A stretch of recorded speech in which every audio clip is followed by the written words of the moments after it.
Boa noite a todas e todos. Meu nome é Elton Bonetti. Eu estou como presidente do Digital Rights para a gestão 2023 e hoje eu tenho a honra de receber pessoas incríveis para participar, né, para liderar o nosso 53º EDD, nosso Encontro de Direito Digital. Aqui do meu lado, na sala, integrando o Digital Rights, nós temos o Plínio Lugazi, que é o atual vice-presidente, e a Luísa Vanderlei, que é a nossa produtora de conteúdo. Luísa, Plínio, sejam muito bem-vindos. Obrigado por terem vocês aqui hoje à noite. Nós também temos as expositoras, a Daniele Guimarães, Camila Nagano e Débora Oliveira, que estão com a gente para conversar um pouquinho sobre a função do TPO, a função do encarregado. Nosso tema, né? Então, afinal, né, DPO, qual que é a realidade da LGPD? A Daniele ela é uma profissional multidisciplinar com formação em engenharia, segurança do trabalho e direito. Aí, Plínio, não é só você que detona com exatas também. Brincadeiras à parte, ela é advogada com registro na OAB Distrito Federal, pós-graduada em mediação de conflitos, com certificação profissional em compliance e proteção de dados pela RGB Projetos, e atualmente está cursando pós-graduação em Direito Digital e Proteção de Dados. Inclui passagens em empresas privadas e públicas, como a CBTU, onde atuou durante 8 anos na área de gestão de riscos ocupacionais e corporativos. Recentemente foi requisitada para integrar a equipe de governança e proteção de dados da ANPD, Autoridade Nacional de Proteção de Dados. A Débora Siqueira é DPO Global e Head Global de Privacidade e Propriedade Intelectual do Grupo Quinto Andar, com larga experiência na estruturação e liderança de programas de privacidade em empresas de diferentes mercados de atuação, como seguro, saúde, telecomunicações e telecomunicações. Academicamente está cursando, está concluindo o mestrado em Privacy, Cybersecurity and Data Management na Universidade de... Nossa, agora você me pegou. Débora, como que fala a universidade que você está cursando mestrado? É Maastricht. Então, na Holanda, a Holanda eu preciso falar. Além de possuir LLM em Direito Corporativo pelo DMEC e pós-graduação em Direito dos Contratos pela PUC Rio de Janeiro. É Fellow of Information Privacy pela International Association of Privacy Professionals, famosa IAPP, com selinho verde, e possui certificações como CDPO, CIPM, CIPP e CPC, Data Protection Officer e External Privacy Data Protection Foundation, além de ser parte dos grupos de trabalho de DPOs, privacidade da Fiesp, BRAC, ALAI, Câmara e NET. E a Camila Nagano ela é DPO do iFood. É formada em Direito pela Universidade Presbiteriana Mackenzie. Deixa eu ver se tem alguém da PUC aqui. Eu acho que não. Então, senão já ia começar uma briga chata aqui no comentário, né? Mas sou da FAD, tá tudo certo. Não estou nem nessa história. Mas a Camila, ela é formada pelo Mackenzie, possui LLM na Universidade da Califórnia, Berkeley, e é certificada pela IAPP, a IAPP, e trabalha desde 2017 no iFood, com direito digital, privacidade e proteção de dados. Então, são profissionais com longo currículo, com longa caminhada na trajetória de privacidade e proteção de dados. É uma honra tê-las aqui no Digital Rights. Eu vi que teve... Nossa, caramba, tem bastante gente, hein? Muito obrigado, pessoal. Obrigado pela nossa atuação. Nós estamos aqui com os participantes ao vivo. Por favor, vocês fiquem à vontade para mandar perguntas no chat, tá? Conforme for, a gente vai fazer a leitura para as expositoras. E se você estiver assistindo a gente pelo YouTube, pode mandar também lá no Instagram do Digital Rights, @DigitalRightsCC, Association, que a gente vai, na medida do possível, encaminhar para as expositoras responderem futuramente, caso tenha alguma dúvida. Tá bom? Plínio, você quer comentar alguma coisa? Queria só agradecer a todas por estarem aqui conosco. É um prazer imenso a gente tratar sobre isso. A gente estava falando aqui um pouquinho antes do evento começar sobre como os caminhos se cruzam, né? E sou provavelmente contemporâneo também. Acho que eu sou um pouquinho mais velho que a Camila no Mackenzie também, além da atuação no direito e tecnologia, né? E diversos amigos em comum. Já muita história passada. Então, muito obrigado pela presença, Camila, Daniele, Débora e Luísa sempre conosco também. muito bom. Muito obrigado e um bom evento para todo mundo. Obrigado, Plínio. Luísa?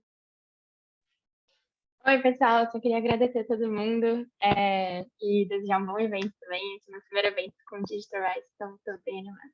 Bom evento aí. Muito obrigado, Luísa. Obrigado, Plínio. Bom, agora eu vou passar a palavra inicialmente para as nossas expositoras.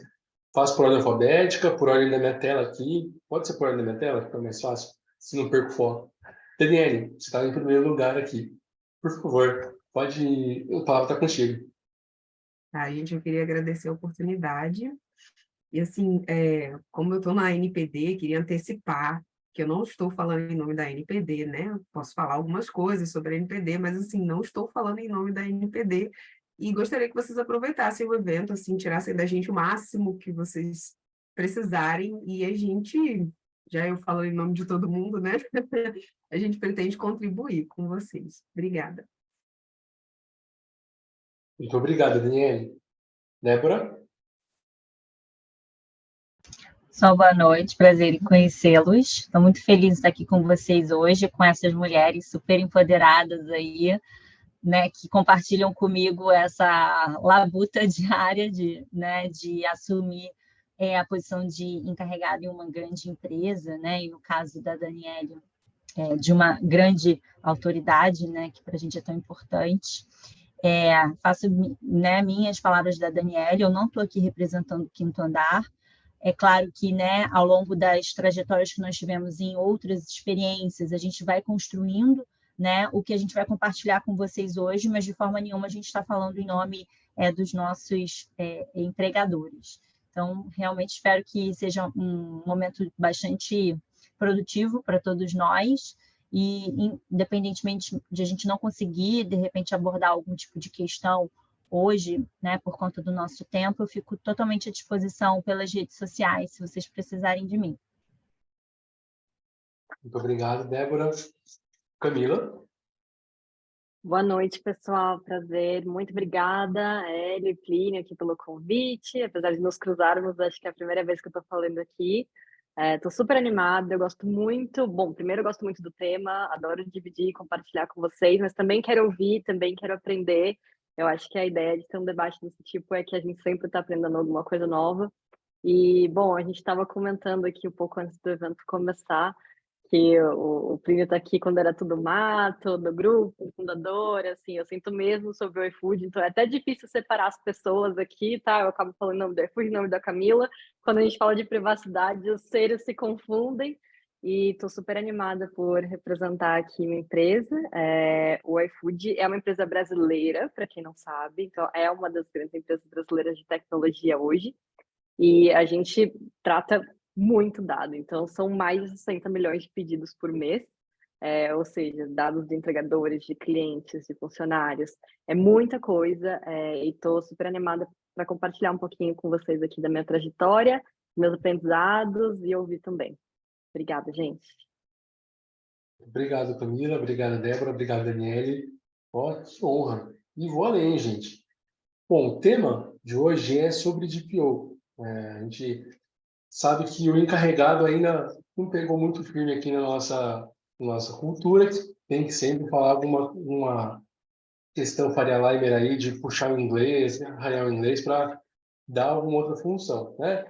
Mas, muito embora, né, o CBO entraga na função de encarregado, né, já definida para registro em CLT, nós também temos a definição de encarregado segundo a LGPD, lá no artigo 5º, que é a pessoa designada pelo controlador e operador para atuar como ponte entre o titular e a NPD, a Agência Nacional de Proteção de Dados.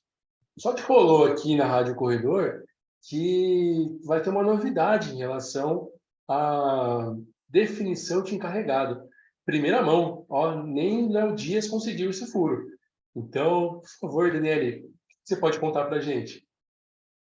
Não só, assim, na lei, como o Hélio falou, o encarregado, você não tem muita definição sobre ele, né? Ele é apenas essa ponte, ele faz esse elo de comunicação entre o titular e a autoridade. E as atribuições deles, além dessa comunicação, dessa ponte, dessa comunicação, são a orientação interna sobre as questões de proteção de dados e outras que o empregador possa atribuir a ele. Mas há uma previsão de que a NPD vá regular o tema. E a gente está, assim, o que eu posso antecipar é que a gente está trabalhando para que saia essa normatização o quanto antes. Então, quando vocês virem o post lá no Showcase, lá no Google Gloss, vocês viram primeiro no Digital Rights, hein?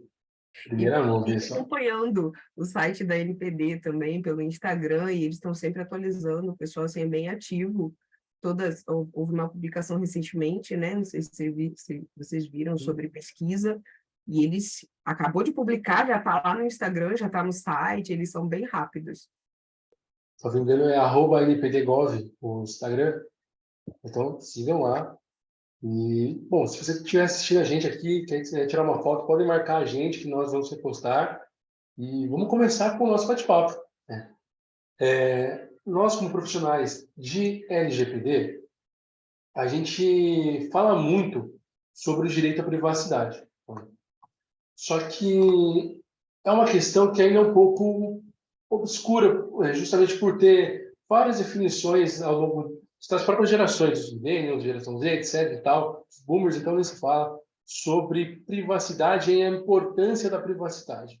Então, para vocês, né, qual que é a importância do direito à privacidade e como que ele impacta diretamente nas nossas vidas?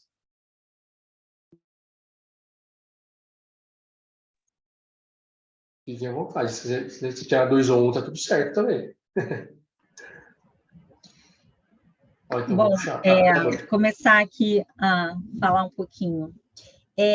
Eu concordo com você, né, que a questão da privacidade ela acaba sendo um pouco subjetiva hoje em dia, né? Cada pessoa tem uma percepção do que é a sua esfera privada, né? Então existem inclusive discussões acadêmicas, né, sobre aspectos subjetivos, né? Ou se isso seria algum tipo de limitação, né, à esfera daquele titular ou um direito no aspecto de você, vamos dizer, liberdades negativas e liberdades positivas, né?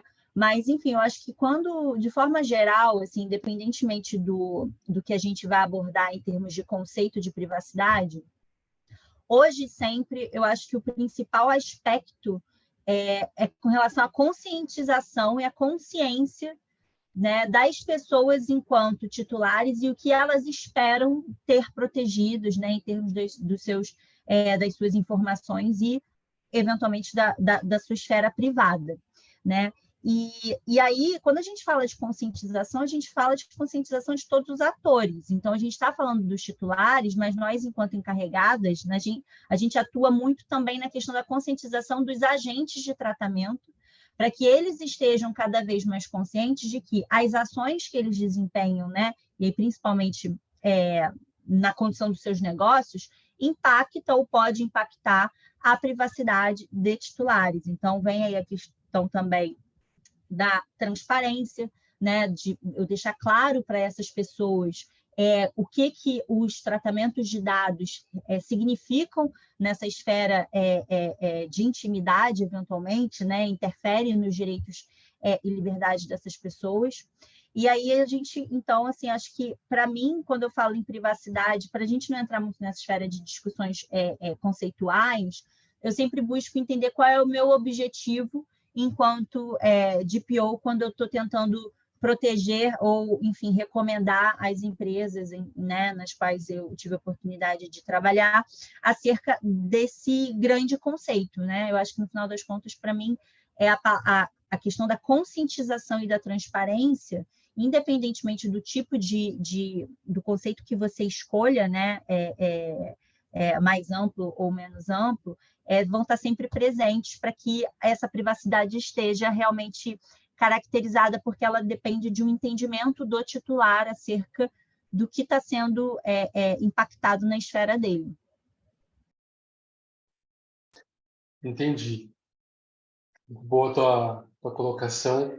Acho que traz uma visão bem pragmática assim da própria importância da privacidade e talvez tendo um certo tom acadêmico, claro, quando a tua formação, justamente porque, principalmente para as novas gerações, estou dando muito tiozão aqui, mas para o pessoal que já está nascendo com o TikTok na mão, com essa ideia de influencer e tudo mais, e se expor muito nas redes sociais, porque é assim que ganha like, etc e tal, é um pouco contraditório a gente falar em privacidade quando às vezes não é o que está na trending, né? Privacidade não é tão trending assim. Mas muito obrigado pela tua colocação, Débora. Camila, Daniele, vocês Acho, querem acrescentar alguma coisa? claro, acho que se eu puder complementar aqui, concordo com a minha colega, transparência, expectativa são pilares fundamentais. O que eu adicionaria aqui como super, assim, importante quando a gente pensa em privacidade é segurança. E quando o conceito para mim de privacidade, ele tem muita relação com o empoderamento dos dados ao titular. Então, é algo que antes a gente não pensava e que, de fato, né, tem uma mudança cultural em relação a você ser dono dos seus dados, algo que a gente fala bastante no iFood para os nossos usuários, esses dados são seus, não são dos seus restaurantes, não são do iFood. E esse empoderamento, eu acho que ele faz muito, muito sentido aqui. E o desafio é como balancear, né, o direito à privacidade, transparência, segurança, com a inovação, a personalização, a tudo. A gente vê que a gente vai falar um pouquinho de IA daqui a pouco, que é um tema super em alta. E eu trago um exemplo bem atual, bem novidade, que é o primeiro episódio da última temporada de Black Mirror, então não sei quem já viu. E eu acho que é um exemplo ali de, cara, por que privacidade importa? Vocês viram aquilo? A pessoa aceita os termos e condições, claro, né, um exemplo super esdrúxulo ali, super fora da realidade, mas que mostra a importância e facilita a gente a explicar para as pessoas o nosso trabalho. Olha, é isso que o GPO faz. Então, essa proteção da privacidade, claro, de uma forma completamente exagerada, mas olhando sempre para expectativa, transparência, segurança e proteção dos dados de uma forma geral. Esse exemplo foi perfeito, Camila. Esse novo episódio está mostrando assim, realmente é esdrúxulo, mas é para alertar as pessoas de que, olha, não aperta o botão sem ler. Assim, para complementar, assim, super concordo com tudo que as meninas disseram. E, assim, ao meu ver, quando a gente fala de privacidade, realmente é aquela esfera subjetiva. E hoje a gente está numa fase onde privacidade, onde as pessoas querem se expor. Se expor mais, ter mais likes, mais views, mas a gente quer se expor, a gente já fala, assim, todos nós, dentro de um limite, né? E esse limite, a proteção de dados, ela vem trazendo esses limites, né? Eu estou dando os meus dados para uma determinada finalidade, para você fazer numa determinada área, para determinadas situações. Não é para você pegar aquele meu dado e usar para outra finalidade, em outra situação, sem segurança nenhuma, deixar o meu dado livre, né? Então, assim, entra essa dicotomia, e quando a gente fala sobre privacidade, que é bem individual, é bem subjetivo, a gente vem com a proteção de dados criando regras mais objetivas para você proteger e dar um limite, né? E aí a gente fala, então, de direito negativo, né? Direitos positivos e negativos, onde o Estado vai estar ali querendo criar uma proteção. A LGPD trouxe para isso, para criar esses limites onde, como eu posso usar o dado pessoal, né? Tem aquele dado que eu quero oferecer, mas eu quero oferecer ele até um certo ponto e para uma determinada finalidade.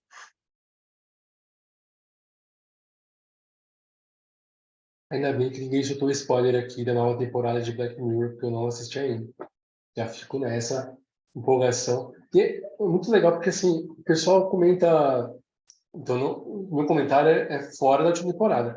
Mas, como você, nossa, isso é muito Black Mirror. Não, gente, é proteção de dados. Né? Ah, nossa, porque o celular... eu falo e aparece a mensagem, o propaganda no Instagram. Gente, isso é muito Black Mirror. Poxa, vamos dar aquela valorizada no trabalho e olhar os termos de uso, né? Onde compartilha os dados. Poxa, aí não lança, tá, tipo a besteira, né? Mas, enfim, é um ponto bem delicado a própria questão da mudança, né? Como a Camila bem falou, do empoderamento do titular. E como que vocês enxergam, então, gente, o titular de dados hoje? Eles já estão politizados os direitos, tem o desconhecimento da LGPD, ou agora tudo é LGPD, ou, não, eu não consenti, agora preciso pagar meu dado, e o pessoal acha que é consentimento ali para a base legal, mas o que vocês têm enxergado no dia a dia profissional? Legal, vou começar. Pode ir, Camila, pode Vai, ficar à Jéssica. vontade. Pode ir, Camila. Boa, vou começar essa rodada aqui com alguns números, gente. Tem uma pesquisa super interessante que o Nick BR soltou ano passado em relação ao interesse, né, dos usuários, e uma pesquisa ampla assim, sobre preocupação. Então, se você não se preocupa ou se preocupa muito em relação ao tratamento dos seus dados. Então, trazendo um pouco aqui para o meu ramo, né, venda de produtos online ou aplicativos, mais de 50% se preocupam ou se preocupam muito com o tratamento de dados pessoais.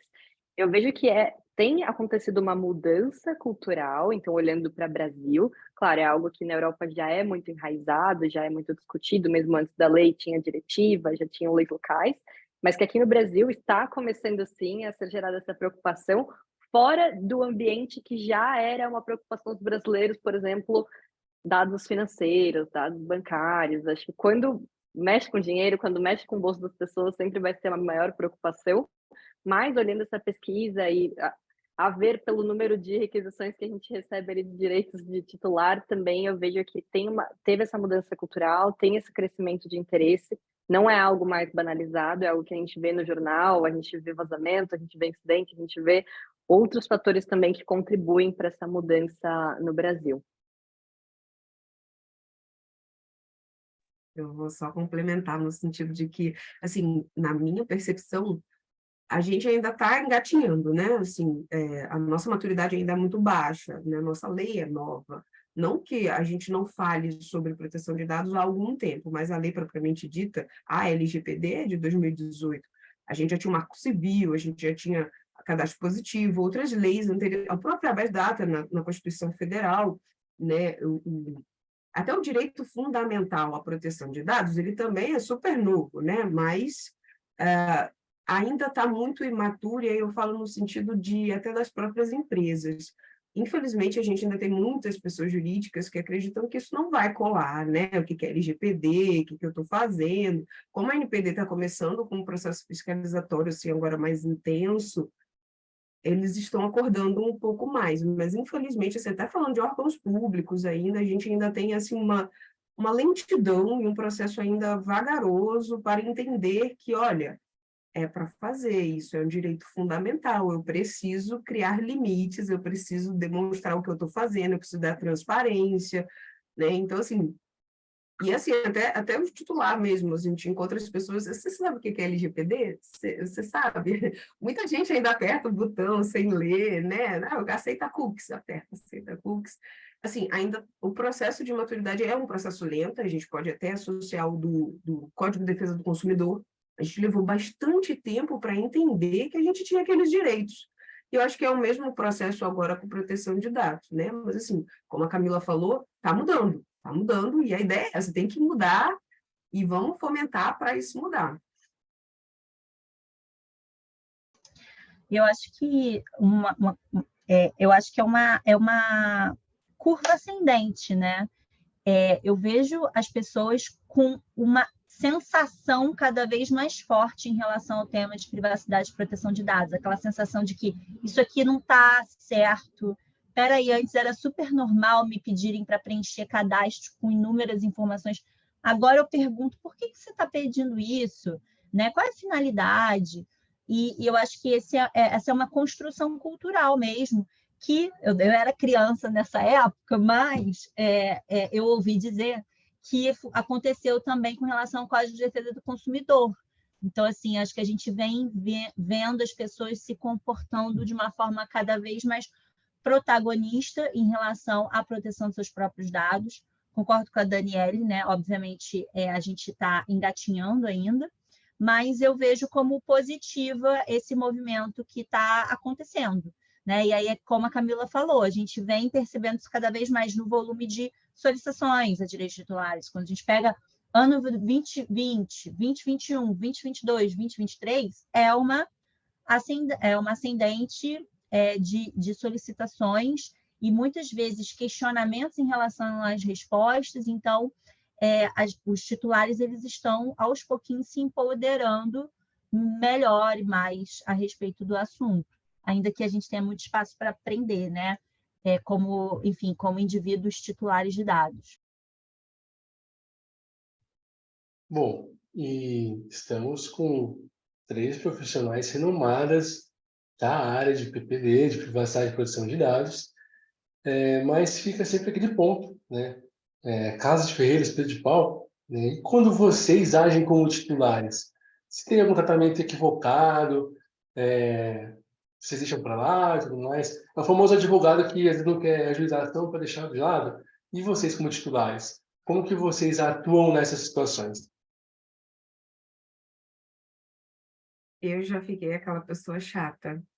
Ninguém pode me mandar uma mensagem no WhatsApp de um número desconhecido que eu pergunto como você conseguiu os meus dados? Já estou desse jeito.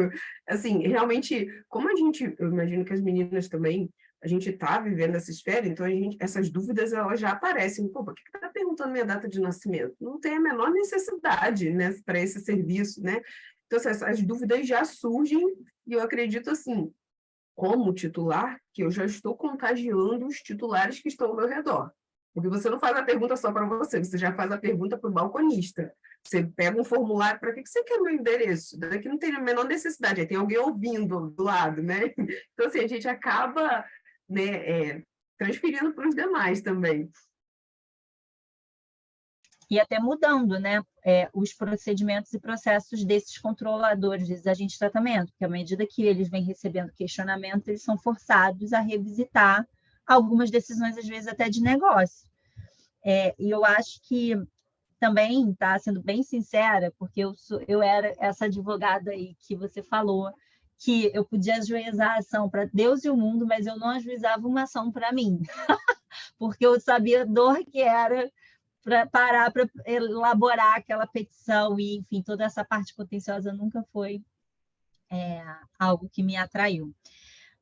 Mas eu acho que o que eu trago, tá, para a minha vida de profissional de privacidade, né, para a minha esfera privada, é a questão dos trade-offs que eu tenho que fazer eventualmente, sendo bem sincera. Porque, assim, a gente também não pode ser aquele tipo de pessoa psicopata que vai ficar perguntando e questionando absolutamente tudo, até porque a gente percebe até um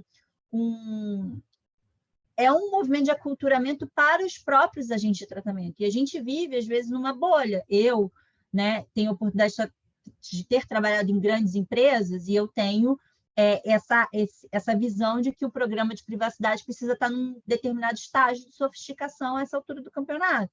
Mas tem muitas outras empresas menores com as quais eu lido enquanto consumidora que estão muito longe desse ideal. Então, eu acho que essa questão de fazer trade-offs é importante e fazer, no final das contas, um tipo de análise de risco. Então, assim, aquela frase, né? Ser feliz ou ter razão, às vezes eu prefiro ser feliz, obviamente, quando eu não tenho impacto grande, né, na minha privacidade, na minha proteção de dados, mas também em temas importantes, não deixando de contribuir no aculturamento, seja daquela empresa, né, da qual eu sou cliente, seja das pessoas que convivem comigo e que, de alguma forma, podem absorver um pouquinho do que eu tenho estudado ao longo desse tempo. Eu acho que, enquanto titular, a gente também tem um papel, né, que a gente precisa exercer, que a gente herda desse lado especialista do assunto.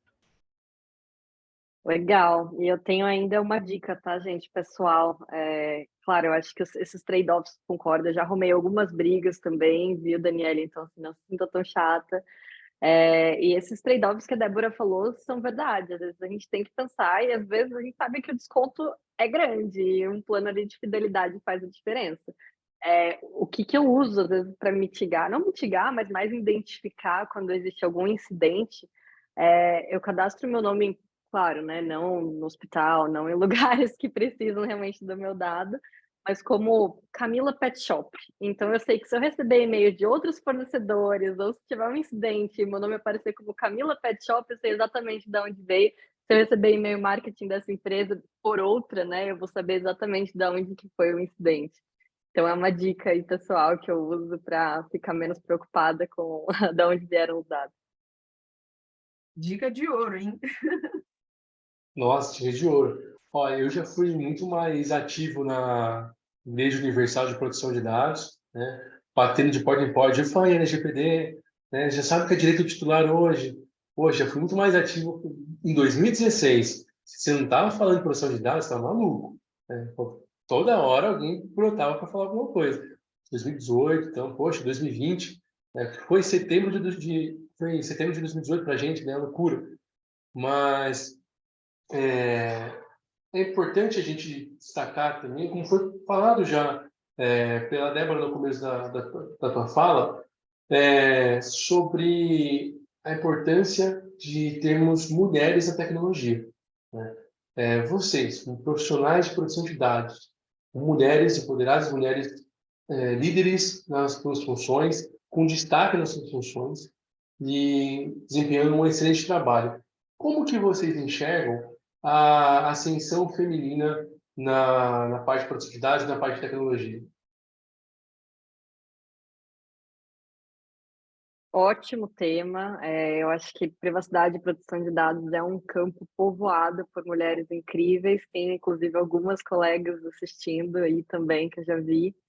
E super profissionais admiráveis. A gente, realmente, privacidade e proteção de dados eu vejo como um campo que não existe esse tipo de preconceito. Eu acho que é um pouco diferente de áreas mais tradicionais do direito, até porque, por ser um tema tão novo, não existe preconceito sobre gênero, sobre idade, porque é isso, quem trabalha com isso há algum tempo conseguiu se destacar e conseguiu chegar numa posição de liderança independente do sexo, independente da idade, é algo super positivo na minha opinião. Quando a gente olha, pelo menos na minha faculdade de Direito, a maioria das minhas colegas eram mulheres, então acho que isso também vem mudando, e quando a gente está num tema menos tradicional, a gente vê mais profissionais olhando para temas de inovação. Olhando especificamente para a tecnologia, claro, acho que ainda é um desafio, times de tecnologia ainda são majoritariamente masculinos, mas é algo que a gente vem mudando e que com certeza vejo a ascensão feminina muito positiva e sou muito advogada sobre esse tema.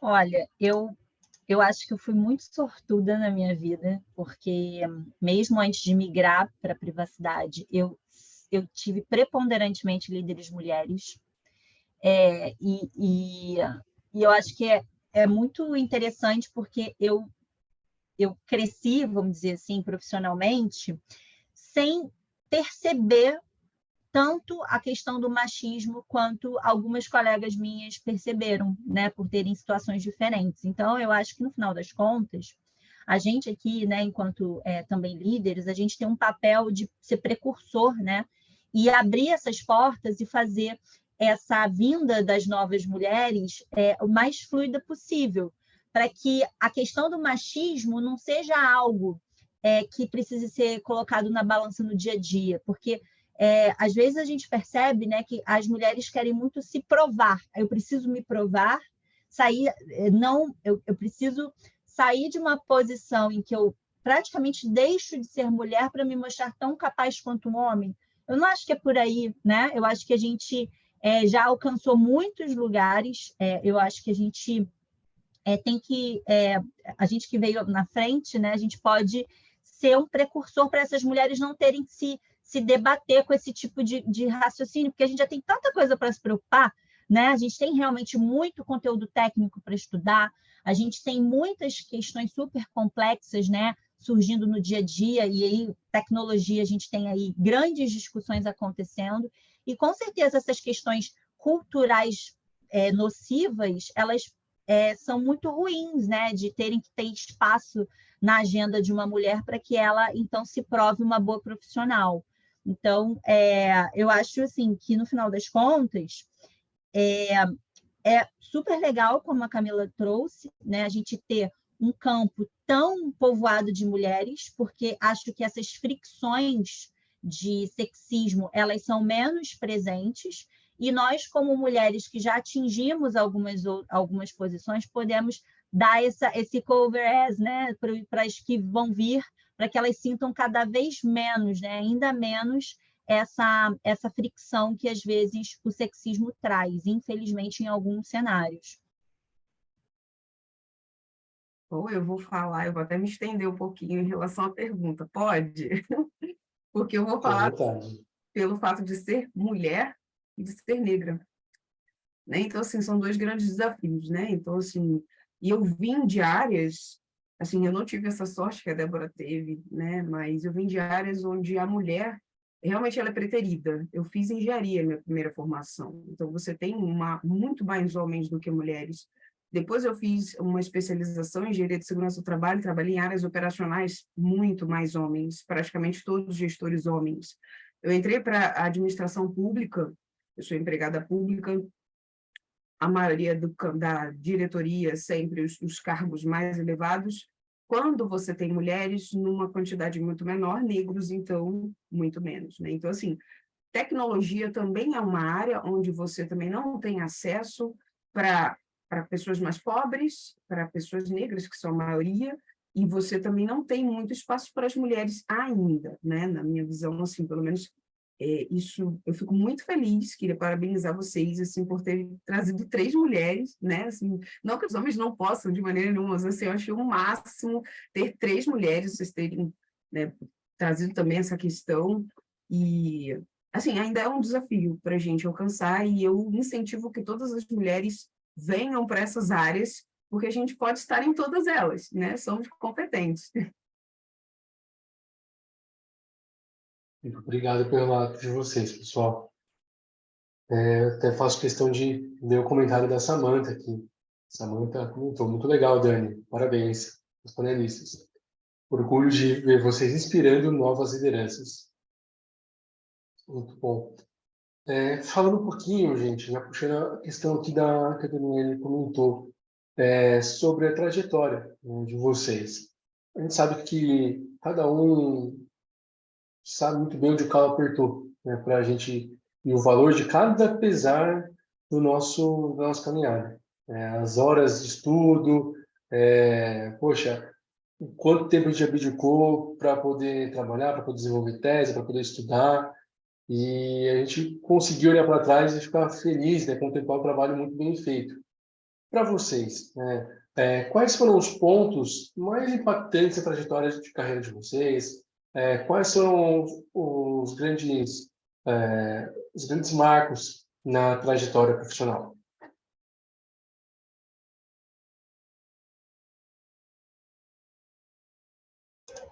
Olha, eu com certeza eu diria que um grande acerto foi ter topado, né, com a privacidade na minha carreira jurídica.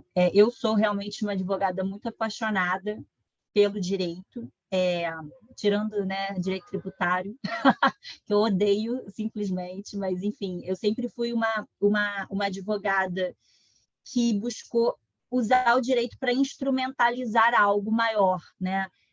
E ser criativa, né? Porque assim, eu que tive uma carreira pautada, né, em empresas, eu sempre tive que trazer essa visão de ser pró-negócio, né? Trazer soluções criativas, mas, né, obviamente, observando a legislação, que trouxessem ali a melhor acomodação de riscos, né, e oportunidades. E quando eu comecei a estudar privacidade, eu comecei a sentir que privacidade ia ser uma coisa que iria contaminar todos os temas do direito e fora do direito. Então, é uma área, né, para mim, que ela é muito instrumental e ela me satisfaz muito profissionalmente, porque me permite conversar com pessoas mais técnicas, né, para viabilizar o desenvolvimento de um produto ou de um serviço, de uma nova operação de negócio.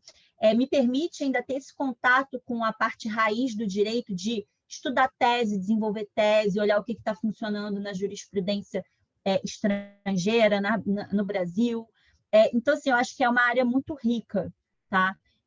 Claro, né? E aí a gente estava falando mais cedo, antes de entrar no webinar, que no final das contas, ser encarregado, ser DPO, não é um mar de flores, né? Porque a gente tem ali todas as agruras, né, de criar esse convencimento interno, a importância do assunto e tal, mas eu acho que facilita muito quando a gente acredita no que a gente está falando, né? Eu acho que é um benefício, é um privilégio, eu considero assim, eu amar o que eu faço. Então, assim, ter encontrado isso na privacidade e poder me dedicar a isso no dia a dia, foi, eu acho que, poxa, um super, super acerto na carreira para mim.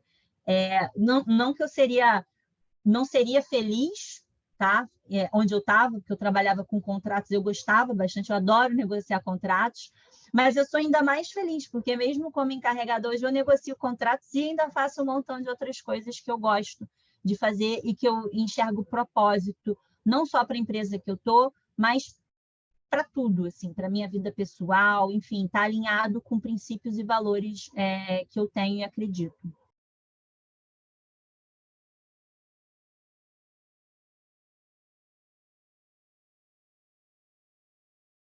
Bom, vou compartilhar um pouquinho aqui também da minha trajetória. Como, assim, acho que todo mundo aqui sabe, né? Quando a gente, pelo menos os painelistas, estavam estudando, privacidade ainda não era um tema, não era algo comum.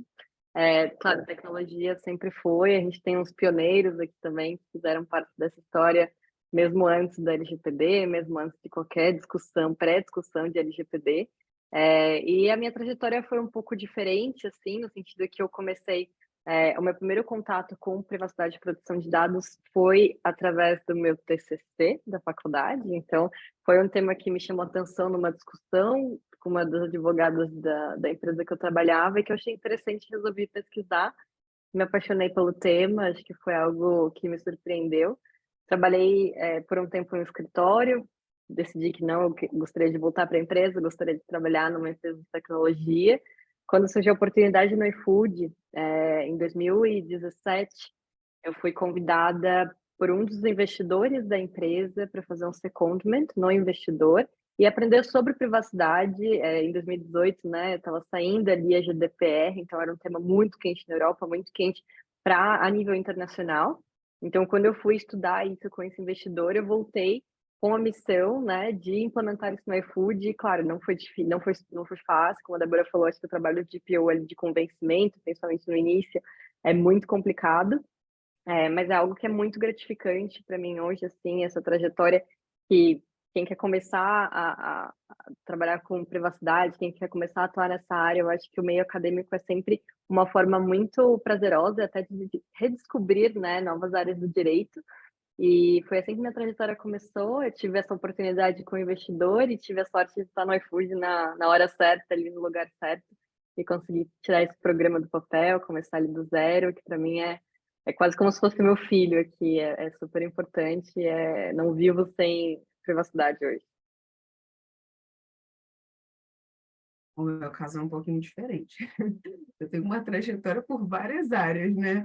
Eu comecei com a engenharia, depois eu fui para a segurança do trabalho, assim, eu sempre tive mais voltada para a questão de riscos, né? E a segurança do trabalho você está gerindo o ativo de risco ocupacional, né? E depois eu fiquei com os riscos dos ativos organizacionais, e aí depois eu só fui ter contato com proteção de dados quando saiu o LGPD. Aí eu falei, deixa eu ver o que é isso. Eu já tinha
Daniele, você está com a palavra. Tá bom, vou começar de novo. Eu comecei falando que a minha trajetória foi um pouquinho diferente, né? Porque eu comecei na engenharia, depois eu fiz segurança do trabalho, eu trabalhei muito com riscos, outros ativos, né? Ativos ocupacionais, depois ativos organizacionais, já em empresa pública, trabalhei em algumas empresas privadas, e eu só fui ter ideia do que era esse negócio de proteção de dados aí quando saiu a LGPD, né? 2018, e ainda estava assim como a maioria dos titulares. O que é esse negócio aí, né? Para que isso serve? Será que isso aí vai colar? E aí eu fiz um curso, eu já tinha terminado o curso de Direito, e aí achei bastante interessante, depois virou Direito Fundamental, aí eu fui percebendo a amplitude, né? E eu tive a oportunidade recentemente de ser requisitada para estar na equipe de governança de proteção de dados da própria NPD. Nossa, depois que eu entrei ali, a amplitude ampliou ainda mais, né? Porque ali a gente tem um contato mais direto, e aí fui me apaixonando, né? Enfim, mas foi bem mais recente, né? E um ponto que as meninas trouxeram e que eu acho que é crucial para qualquer profissão, não importa se é proteção de dados, mas principalmente nela, é a questão da comunicação. É interdisciplinar, uma área interdisciplinar na empresa. Então, quando a gente fala de proteção, praticamente todas as áreas elas tratam dados pessoais. A gente tem que se relacionar com todas as áreas. Então, essa questão da comunicação é um ponto de desafio e que a gente precisa desenvolver assim, para qualquer área, mas principalmente nessa área como encarregado. Gente, eu ainda não estou vendo a Débora. Vocês estão vendo ela? Ela voltou? A gente está resolvendo, está resgatando a Débora aqui, porque a Débora foi, mas está presa ainda aqui no buraco negro do Zoom, mas eu acho que já Acho ela que ela volta. voltou. Acho que ela voltou, gente. Posso aproveitar e emendar uma pergunta, então, Voltou. Alio? Fica à vontade, Felipe. Bom, vou pedir licença aqui, eu achei super legal, vou tentar fazer um wrap it up de tudo que vocês falaram, pegando o gancho que a Camila comentou lá no início, de que, puxa, às vezes o desconto é super importante, o desconto é tão relevante que a gente acaba cedendo dados, né? E aí, de cara, quando a gente pensa nisso, ao meu ver, a gente pensa em drogarias, a gente pensa em laboratórios, a gente pensa naqueles remédios que são R$ 500, só que quando você faz o cadastro no laboratório direto, eles vão para 250, mágica, assim, um toque de mágica, né? Enfim, a gente vê isso com muita frequência nas drogarias. E, por outro lado, a gente pensa, puxa, a LGPD é uma norma de conformidade, teve a questão do Marco Civil, o decreto regulamentador, tem tanta coisa falando sobre isso, mas ainda tanta gente falando como se a proteção de dados ainda não fosse tão importante no nosso dia a dia, na nossa vida, né? A NPD já está falando sobre como vai ser aplicada a multa, qual vai ser a base de cálculo, tudo isso. E tem gente que, assim, eu tô do outro lado, né? Então, eu lido com muita gente que vem cotar comigo, cotar com o meu escritório, porque além do Digital Rights eu também tenho um escritório VSLG Advogados, e vem cotar como se fosse uma coisa nova ou vem cotar como se fosse algo não tão importante. Então, olha, a gente não tem budget para isso, mas a gente queria uma cotação de vocês para a gente fazer uma adequação aqui, uma adequação simples, só o documento principal aí, só faz um documento que tá bom. E a gente tem que chegar e esclarecer o que é, né? Então, por um lado, muita gente já querendo aplicação, muitos titulares já buscando resguardo dos direitos, buscando algum tipo de sanção até.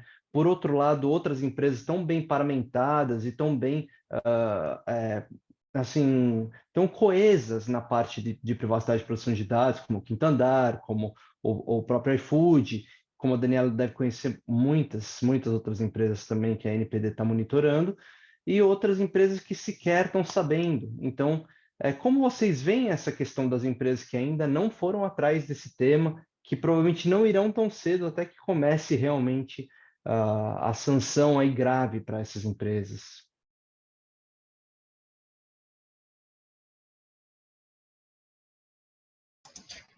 Vou fazer um comentário sobre isso, porque algumas semanas atrás, acho que talvez há uns 2 meses atrás, a gente teve aí a primeira listagem, né, de processos administrativos que a NPD ela tem, né? E aí foram ali apresentadas algumas empresas, né? E muitas entidades, órgãos da administração pública. E eu tive um mixed feelings em relação a isso. Por quê? Por um lado, eu acho que é coerente da NPD atacar preponderantemente empresas maiores e que têm ali discussões mais latentes em relação à legalidade de alguns tratamentos de dados, tá? Acho que é totalmente coerente e coeso com um raciocínio de priorização. Por outro lado, isso traz uma sensação para o incauto de que ele tem ali uma salvaguarda temporária, de que por hora a NPD vai olhar primeiro as coisas maiores, as grandes empresas, e talvez em algum momento no futuro, que não é próximo, essas pequenas e médias empresas vão ser objeto de uma análise mais detida da NPD. E isso, até para fins da nossa atuação enquanto encarregado, acaba sendo bastante delicado, porque a gente parece que se tornou um profeta do caos quando dizia que a NPD iria atuar, e ela começa a atuar de uma forma ainda um pouco cautelosa, né? Mas que, volto a dizer, acho que é coerente, mas acaba que dentro das nossas discussões de prioridade dentro das empresas, isso pode surgir. E aí, e eu estou falando assim, de grandes empresas que têm budget para investir, né, em diversas frentes, mas e aquelas empresas que não têm budget para investir em muitas frentes? Então, acaba que é compreensível, tá, sendo muito honesta, que essas pequenas e médias empresas coloquem em um segundo momento essa jornada de adequação. Eu consigo entender o raciocínio matemático que envolve essa tomada de decisão. O que eu acho que contribui para que a gente antecipe um pouco isso, né? Aquela ideia de que o mercado se autorregula. Então, eu acho que nós, enquanto encarregados, nós temos que colocar muito forte, né, nas nossas empresas esse raciocínio de que, olha, não adianta nós estarmos investindo, né, tempo, dinheiro, recursos, energia em um programa de privacidade e está deixando de uma forma mais solta, por exemplo, a seleção de fornecedores. E aí, outro ponto, né, que é também um trade-off, que é o seguinte, tá, beleza, então se eu for exigir um programa de privacidade robusto, será que eu também não vou fechar o mercado? Então, é um pouco, assim, a experiência que eu tive, tá, foi a seguinte, de a gente ter que trabalhar de mão dada com essas pequenas e médias empresas para ajudá-las na jornada de adequação. Então, ao longo dos programas de privacidade em que eu trabalhei, eu nunca fui numa linha de, olha, vamos encerrar o contrato com essa empresa porque o programa de privacidade dela está de mal a pior ou não existe. O que eu fiz foi, olha, o que aqui é essencial, vamos colocar prazo para essa empresa cobrir, porque no final das contas, se ela está prestando um serviço em que ela trata dados pessoais, ela precisa estar tecnicamente capacitada para isso, mas também alinhada ao que a legislação estabelece, porque eu sou solidária em relação a esse tratamento de dados, eu sou responsável, solidária.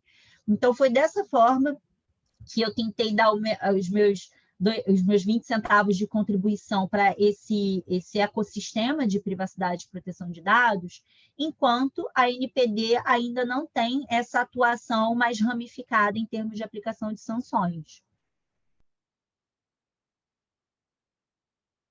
Perfeito, Débora. Eu acho que eu traria um outro ponto, olhando menos para o risco regulatório, o risco de penalidade ali pela NPD e pelo lado reputacional. Então, por mais que seja uma empresa pequena, se ela faz gestão de grande quantidade de dados, se ela depende de dados, e se ela entende que é um risco também reputacional, caso aconteça um incidente, aquilo vai ter que ser priorizado em algum momento e vai ser pelo bem ou pelo mal, e infelizmente é algo que não é apenas uma obrigação regulatória, ele também faz parte da imagem da sua empresa. Claro, eu acho que a gente tem que diferenciar as padarias, os mini mercados de agentes que efetivamente tratam dados que trazem um risco aqui para o titular na ponta. Mas, de alguma forma, a gente tem que olhar para isso com certo cuidado.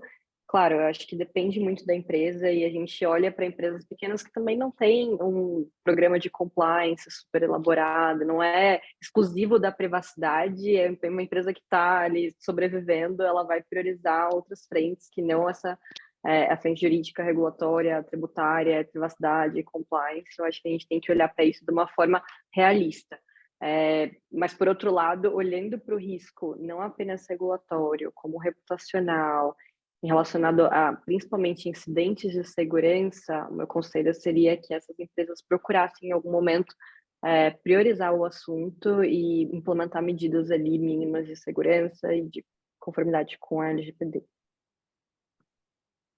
Assim, juntando o que Débora e Camila disseram, assim, super concordo com tudo. A NPD tratou de forma diferenciada as pequenas empresas, né? E justamente entendendo, até desobrigando a questão do encarregado e tudo mais, entendendo que para elas é realmente mais difícil em toda uma implementação dessa forma, né? Ter compliance, ter toda essa estrutura para elas não é uma realidade, né? E assim, eu não lembro exatamente onde eu assisti, mas foi alguma coisa interna, no sentido de que o fato de terem sido órgãos públicos foi mera coincidência, né? E assim, o fato de regulação, né? Que o papel da NPD é um papel de regular. Regular tem regulamentar, fiscalizar, tem uma série de outras ações que estão dentro do processo de regulação, né? Então, assim, essa frente, uma parte dessa frente, eu acho que ela vai ser feita pelo próprio titular. O próprio titular, daqui a algum tempo, ele vai estar exigindo dessas empresas que elas tomem atitudes, né? E aí você vai usar o encarregado, a gente vai estar nesse papel aí de estar fazendo esse canal de comunicação entre esse titular que está questionando alguma coisa que eu não estou fazendo. E aí, se esse titular, se esse controlador não estiver cumprindo as suas obrigações, ele pode peticionar direto para a NPD, né? Então, assim, a gente vai acabar recebendo de alguma maneira por outras frentes, né? Tem essa questão da imagem, tem essa questão dele poder fazer a denúncia, dele usar o encarregado para exigir os seus dados e as informações que ele achar necessário, exercer seus direitos, né? E a NPD vai acabar focando, assim, porque ela é uma autoridade e ela precisa, ela é transversal, né? Ela não pega como, por exemplo, uma Anatel, que está regulando um setor, ela regula tudo, né? Então, assim, isso é mais complicado, é um grande desafio para a gente, né? Eu falando como estou na NPD e vejo que é uma situação complicada.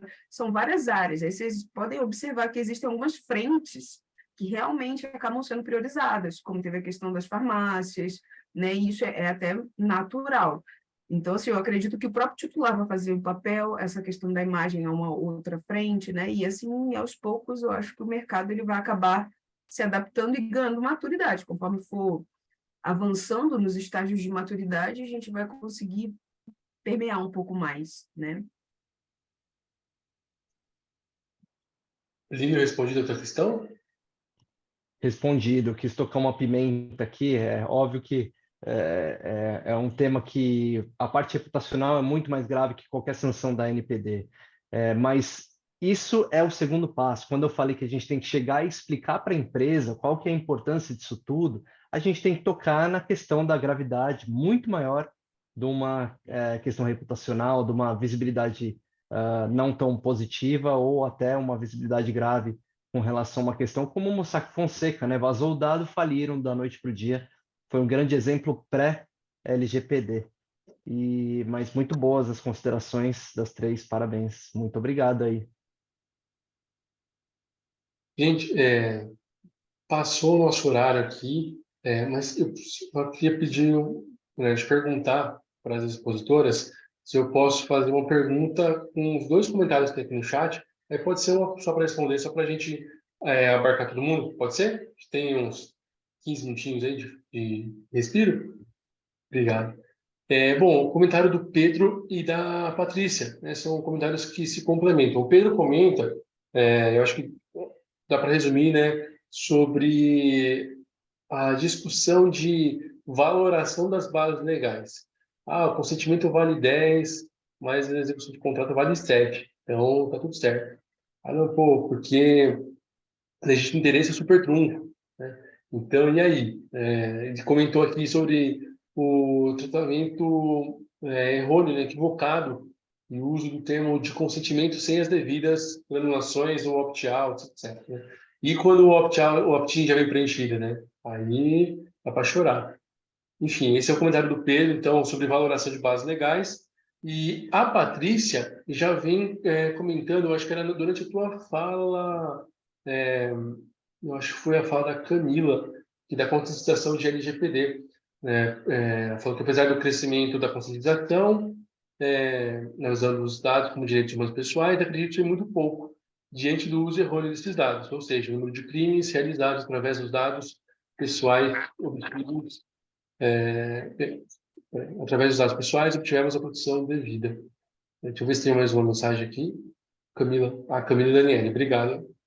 Então, acredito que é mais para comentar sobre a utilização indevida, né, dos dados, ou essa visão de lado ruim, né, ou de quando alguém, alguma empresa, ou etc, tudo mais, ou acaba passando por uma situação de data breach, né, ou por até questão de dolo, eventualmente, né, ou culpa, não se preserva, né, não faz o programa de adequação e tudo mais, e acaba envolvendo a proteção de dados de uma maneira equivocada.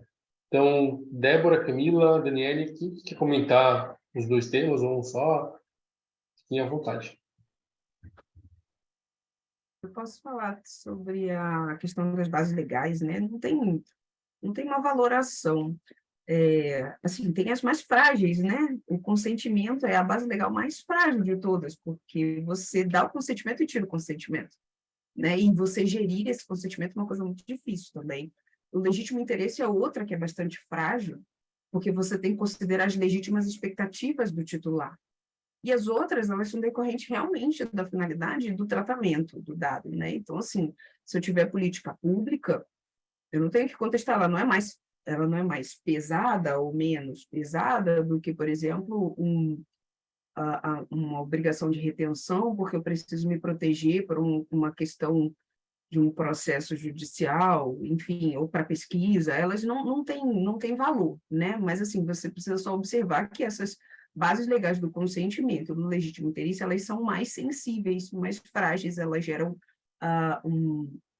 uma preocupação maior do controlador para gerir, para conter, para garantir que o titular vai conseguir exercer os direitos dele e de que eu estou realmente usando por uma base que ele espera, né, quando é o legítimo interesse, eu seguir a expectativa dele, né? Para eu dizer que é um legítimo interesse, ele tem que estar considerando como expectativa que eu use para aquilo, né? Então, assim, eu acho que eu falaria dessas duas como elas sendo mais sensíveis, e as outras, elas são adequadas à finalidade em si, assim, não consigo ver uma questão de valoração entre elas, né? Se as meninas puderem complementar. Eu vou aproveitar e... Pode ir, Camila. Não, pode seguir, eu vou comentar a próxima pergunta. Pode seguir nessa, Débora. Não, eu acho que tem também uma questão, né, que foi o que acho que o colega colocou aqui no chat, que é muitas vezes essa falsa sensação de que você está usando o consentimento como base legal. Essa confusão é muito recorrente, né? Hoje mesmo eu estava falando com as meninas que fazem parte da minha equipe, porque quando a gente recebe, por exemplo, textos do business, né, para enfim, incluir nos sites, os nossos produtos, eles falam assim, estou de acordo com o documento XYZ. Exemplo, com a política de privacidade. Eu falo, gente, você não tem que estar de acordo com a política de privacidade, porque não se trata de você concordar ou não com a política. Aquilo é um documento que está comunicando para, né, os titulares de dados quais são as suas condições ali de tratamento de dados. Aí elas podem estar incorretas ou não, mas não vai competir ao titular concordar, ainda que ele possa questionar a política. E aí a gente percebe que eu acho que assim, a língua portuguesa ela é tão rica que as pessoas elas usam muito esse concordar num raciocínio de ciência, de tomar ciência, de ler e tomar ciência, ou entender, né? E acaba que, enquanto base legal, o consentimento acaba sendo confundido, né? Muitas vezes está longe de ser a base legal, e como a Daniele falou, é uma base legal que a gente, sendo bem sincera, evita ao máximo usar, justamente por conta da gestão dessa base legal e da volatilidade que ela tem, porque ela traz direitos para os titulares, né, como a retirada do consentimento a qualquer tempo. Boa, gente, para finalizar aqui, eu vou comentar a última pergunta da Patrícia, né? É isso. E assim, claro, né? A gente tem, replicando aqui o que a gente comentou, eu acho que resumindo um pouco o dia de hoje, a gente tem ainda uma curva de maturidade sobre proteção de dados e sobre privacidade no Brasil, e ela não é unânime, o conhecimento ainda não é unânime, seja pelas empresas, seja pelos titulares, seja pelos agentes de tratamento. Agora, eu acho que é importante a gente fazer uma distinção entre fraude e problemas de privacidade, proteção de dados, incidentes de segurança, porque algumas vezes a gente já recebeu pedidos, né, de justificativa, entendimento sobre um potencial vazamento, segurança de dados, quando na verdade é um caso de fraude isolado específico, que a gente sabe que o Brasil está muito sujeito a, todas as empresas estão sujeitas, e a gente tem aqui pessoas que praticam das mais diversas formas, né? Seja engenharias sociais, seja tipos de vazamentos que vêm de outros titulares, que vêm de outros agentes de tratamento e que acabam utilizando dados maliciosamente em outras plataformas. Então, tomar muito cuidado e tentar separar esses dois temas de prevenção à fraude, privacidade e proteção de dados, porque eles se confundem, às vezes eles se tocam, mas não necessariamente um está contido dentro do outro, tá? Obrigado pelas colocações, Débora, Daniele e Camila. Realmente, só né, reiterando o que a Daniele falou, essa questão de base legal, o pessoal tipo, acha que só está mencionado em primeiro tem mais poder, né? E assim, é muito complicado porque lá atrás, nos primórdios, quando a gente discutia a interpretação das bases legais, etc., até podia ter alguma questão de conversa, se utilizaria consentimento primeiro ou não, etc. Mas, assim, poxa, hoje a gente vê muito, ou seja, talvez a maior parte dos profissionais veja muito como pacificado, que não tem valoração, né? Enfim, tem talvez a disputa que melhor se encaixe na situação, né? Às vezes tem duas matérias que podem se encaixar, etc. Aí vai entrar numa outra questão se admite tratamento com duas bases legais ou não. Enfim, fica nesse ponto para uma próxima discussão. Pessoal, a conversa está muito boa, muito bacana. A gente passou um pouquinho do nosso horário, passamos 12 minutos. Peço desculpas aos expositores e ao pessoal do chat, que a gente fez esse probleminha técnico aqui no Zoom. Você que está no YouTube não ficou preocupado, porque eu só pausei e voltei, mas aqui a gente teve um momento de tensão aqui, mas deu tudo certo. E eu queria abrir para considerações finais. Então, começando com as expositoras, depois passando para o pessoal do Digital Rights. Quem quer começar? Camila, Daniele, a Débora. Quem quiser falar, fica à vontade. Bom, vou começar aqui então, só agradecendo novamente o convite, a presença das minhas colegas aqui, da Daniela e Débora, foi ótimo dividir esse painel com vocês, é sempre ótimo ouvir de outras mulheres, é inspirador, acho que outras pessoas comentaram ali no chat também, é ótimo ver mulheres pretas também em posições de liderança, num tema que é tão caro. Obrigada, pessoal do Digital Rights. Acho que o dia foi bem produtivo, foi super bacana e fico à disposição também para compartilhar mais ideias, histórias e contem comigo. Faço das palavras da Camila as minhas. Gostaria imensamente de agradecer a todos os presentes pela oportunidade de poder dividir um pouquinho a experiência, pela oportunidade de conhecer as meninas. Assim, foi excelente, a iniciativa foi ótima. Estou à disposição. Isso aí, gente. Só agradecer mesmo. Foi um papo muito legal. Passou tão rápido que a gente até se estendeu um pouquinho mais aqui. Me coloco super à disposição se vocês precisarem de mim, como eu disse, né? Podem me procurar no LinkedIn para tirar alguma dúvida. O pessoal do Digital Rights disse que o nosso público aqui tem bastante gente ainda entrando no assunto de privacidade. Então, enfim, o que eu puder ajudar nessa jornada, eu acho que tem muito, me traz muita gratificação, assim, poder contribuir com a jornada de vocês. Obrigado, Luísa. Obrigada, pessoal. Foi super legal. Bom jantar aí para todo mundo. Boa noite aí. Plínio. Agradecer de novo, Camila, Daniela e Débora, sensacional a contribuição de vocês, foi muito elucidativo, gostei demais. Acho que essa demonstração, mais uma vez, tem inúmeras demonstrações acontecendo pelo mundo desse empoderamento feminino, mas poder ter criado uma plataforma, ter criado um momento, ou participado de um momento em que essa demonstração de força, esse empoderamento pode se destacar um pouquinho mais ainda, é super gostoso de ver. E eu tive recentemente a minha filhinha, eu espero que quando ela tiver a nossa idade, o mundo seja muito diferente para ela. Ela está com 2 meses agora e cada vez eu me preocupo. Eu já me preocupava com relação à minha mãe, com a minha irmã, e agora a preocupação aflorou de uma forma absurda. Então, é muito legal poder participar de uma tentativa de fazer uma visibilidade maior para o trabalho incrível que mulheres incríveis estão fazendo. Então, parabéns pelo trabalho de vocês, que seja sempre muito bem sucedido, sejam sempre muito bem sucedidas. E contem com a gente do Digital Rights, a gente está sempre à disposição. Se quiserem fazer eventualmente uma palestra, tratar de algum tema específico, a gente já convida de antemão para, de repente, oferecerem um tema para a gente debater, evoluir esse tema e, de repente, marcar.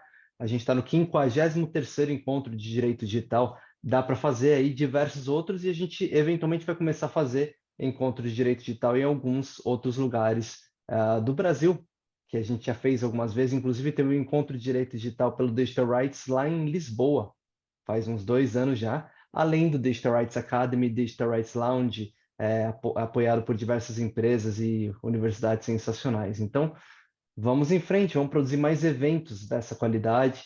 A gente conta com vocês para participarem, para indicarem pessoas, para, eventualmente, se quiserem escrever artigos, a gente publica também na nossa página. Vai ser super legal. E a todos que estão assistindo também, vai ser uma honra se quiserem contribuir para o Digital Rights. A gente está precisando de apoio de pessoas que estejam engajadas. A gente não tem nenhum tipo de cobrança, não tem nada relacionado ao engajamento necessário. É só aquilo que você pode se dedicar de tempo ao Digital Rights. Então, se puder dedicar um tempinho, vai ser incrível. E contar com vocês foi ótimo hoje. Muito obrigado. Um beijo a todos. Obrigado, Plínio. Bom, pessoal, antes de passar para as considerações finais, quem ficar aqui na sala, a gente vai encerrar a gravação e vai tirar uma fotinha aqui para a gente postar nos nossos stories, tá? Então fiquem à vontade. É o momento da gente já dar uma ajeitada no cabelo aqui e tudo mais, porque arrumar a coluna, nossa senhora, a cadeira pega, né?